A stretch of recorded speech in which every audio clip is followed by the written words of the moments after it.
Hey y'all, today I'm Kim, and today I'm going to be reviewing episode 3 of Seven Seeds, and my goodness, this anime, it just makes it really hard to appreciate the potential that's here, because, again, the animation and art, good lord, it is fucking awful still.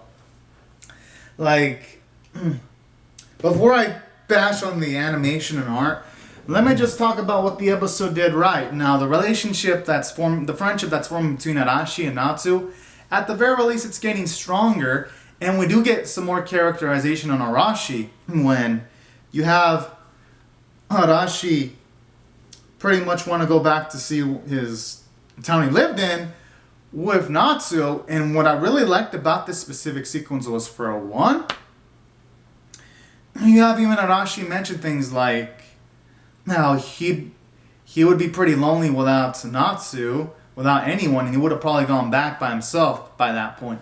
So I do like that. It shows you, again, more of Arashi's flaws, where he really wouldn't be able to do much of anything, and he was by himself emotionally, not physically, but emotionally. And I do like that. It makes him feel realistic in a way.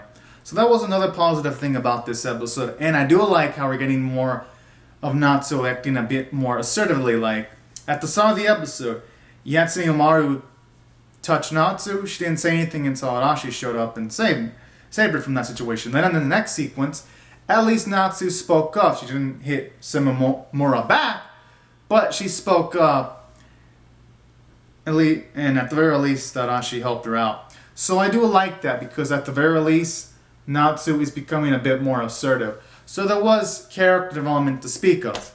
Now, despite those nice character moments, this episode was weighed down by a lot of other shit.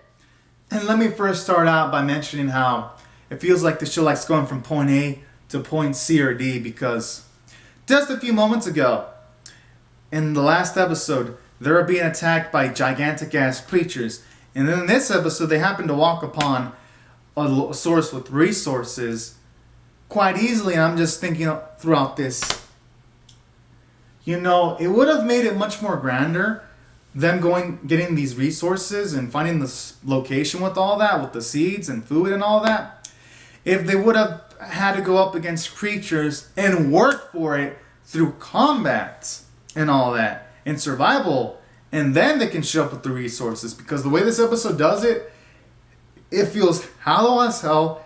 It doesn't feel earned. And instead of me being like, oh man, I feel so happy for the protagonist, I'm like, oh, okay, I guess that's cool. So it feels like the premise here is good. It's just that the writing staff in charge of this anime is really fucking things up. Then aside from elements like that, it just feels weird how they didn't really give much attention to Hana's group, because just a few moments ago, they were in like one location. Then the next, they're already near this fucking boat. And then they're near this place where this formal luxury hotel is already distressed and destroyed. So I'm like, what the hell? So it hella feels like this anime's just been rushing towards shit. Which it shouldn't be doing that, because since the animation and art is garbage, dear, they need to have the script as peachy clean as possible if they want their audience to sit through animated garbo. Because the animation here, hell, I've seen better animated television series from the freaking 90s. Like Cowboy Bebop, Neon Genesis Evangelion, stuff like that. So seeing this shit in 2019, it's really quite aggravating. Oh god.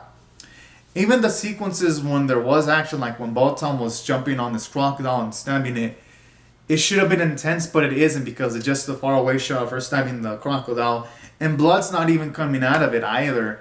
It just looks like fucking total dog doo-doo overall. So that's kind of a disappointment in this episode also. And that's why,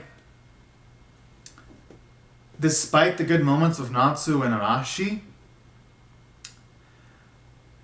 the animation quality and then the execution of the script with it rushing towards things, I'm gonna rate this episode a 5 out of 10.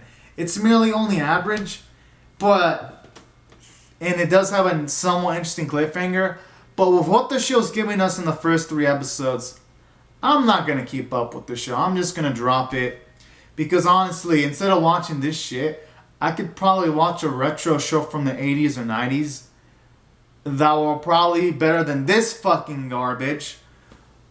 Hell, honestly, hentai is more entertaining than this shit. And I've seen every hentai that has released this specific year.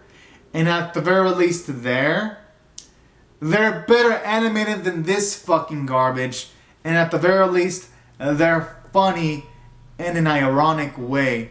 Here, there's like nothing to be had here. At least for hentais, I could point out the fucking flaws in the script. And it's so campy as fuck. It's entertaining here.